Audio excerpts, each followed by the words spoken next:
President Trump has given House Democrats an ultimatum: end the investigations into him or forget about legislating. I'm Laura Podesta with details on how those Democrats are responding to that threat. All of the walls are still coming down for MSU's East Gym complexes, and the building itself is still closed. We have the latest update from the president herself. Good morning to you. It's 6:31. I'm Missy O'Malley with Chet Lehman. Matt Elwell has our forecast here in just a moment. Our top story: House Speaker Nancy Pelosi, while discussing the investigation of President Trump, says he's engaged in a cover-up. Yeah, CBS's Laura Podesta has the details of the fallout from her comments. A bipartisan meeting on infrastructure crumbled yesterday. I want to do infrastructure. You can't do it under these circumstances. So get these phony investigations over with. President Trump quickly ended a White House meeting with Democrats, furious over comments House Speaker Nancy Pelosi made earlier on Capitol Hill. We believe that the President of the United States is engaged in a cover-up. I don't do cover-ups. Pelosi said the president had a temper tantrum. He wrote back on Twitter saying, "Not true. I was purposely very polite and calm."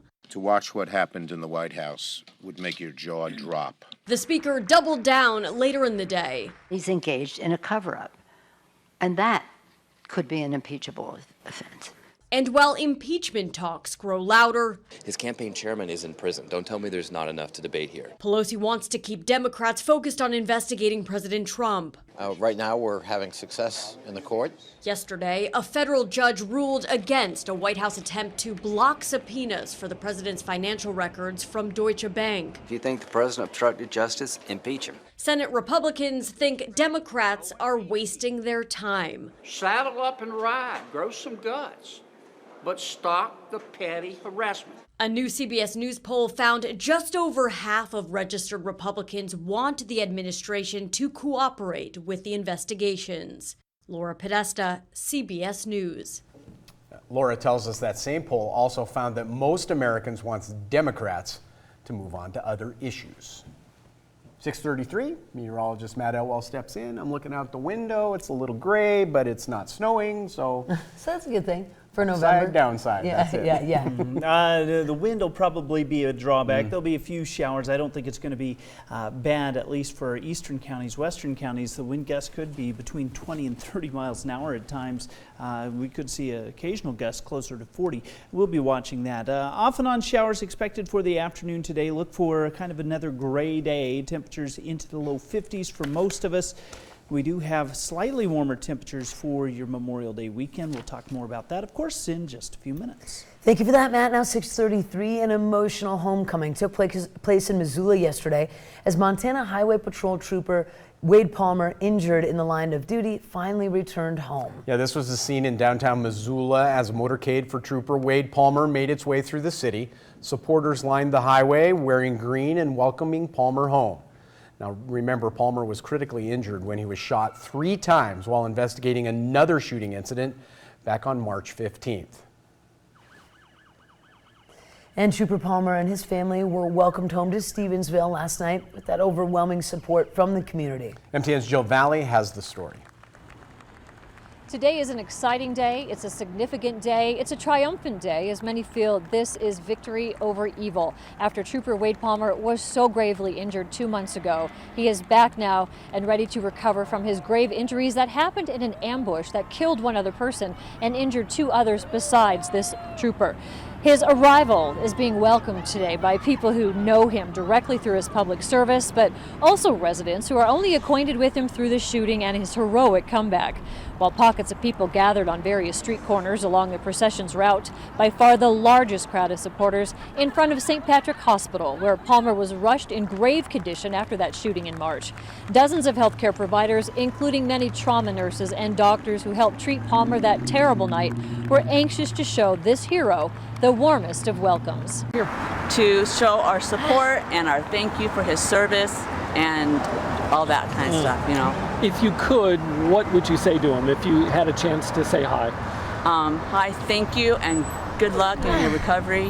One of their family members works for St. Pat, so not only is he this trooper a member of our community, but his a direct family member is also an employee at St. Pat's. So we've all been keeping, in contact and knowing what his progress is, and so we're super excited to have him coming home today.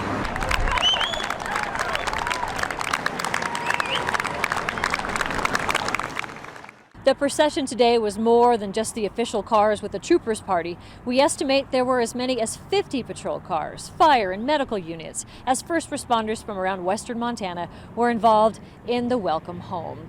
Now the procession continued to Stevensville, where the town was there to welcome their hometown hero back today. Many of the folks in Stevensville have real personal connections with the family, including a few of his daughter's friends who turned out to show their love and support. Many wanting to let the Palmers know that they are not alone in this next chapter of their journey. Always remember this time and don't worry, it's going to be okay. I hope your dad gets better. Welcome home. So the next journey is now beginning for Trooper Wade Palmer and his family, but tonight we know for the first time in 2 months he'll be able to go to sleep in his own house with his wife and children with him. Back to you. Just incredible. Welcome home.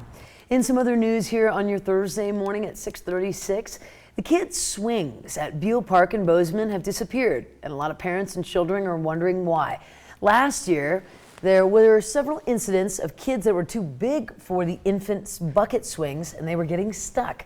The fire department had to come to the park and cut the children out of the swings, and after it happened repeatedly, the Parks and Recreation Department decided to remove them.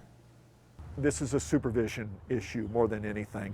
Those seats are labeled for 6 months to 23 months, technically is what the label states. And with proper supervision, a lot of this could be curbed. Now there are plans to replace the bucket swings with traditional belt swings and have some of them lowered to the ground for those younger children. 6:37 now, shifting gears just a little bit. Crews at Montana State University still busy tearing down gym walls. That's right. This week, MSU President Waded Cruzado weighed in on the fitness center's future. MTN's Cody Boyer has all of our details. Since the first time I stood here back in February, the East Gym buildings have changed a lot. Mainly, 2 of them aren't there anymore. But this week, President Cruzado shed some light on the plans moving forward. Everything we're doing is trying to minimize the delay and maximize the safety. Months after the North and South Gym collapsed under heavy snow, the Upper Gym is almost gone, piece by piece, wall by wall. This has been an event basically unprecedented in the history of the university. For MSU officials, recovery has been one step at a time. Right now, crews are using cranes to remove sections of wall paneling and sections of roof one piece at a time, very carefully. MSU officials like Michael Becker say there's still at least 4 to 6 weeks of demolition work just to be done here. But a quick glance inside through the window shows there's still a lot of work to be done, including the pool's roof. That's one of the ones that we found that needed attention. Becker says for that reason, the pool may be closed even longer than expected. Once that bracing gets in this summer, then we can be sure that everything's going to be okay. Unfortunately, it means we won't have a pool for a little while. As for other activities, while rooms like this one and Asbjornson Hall have opened for workout space, crews are working on outdoor options, and they aren't far.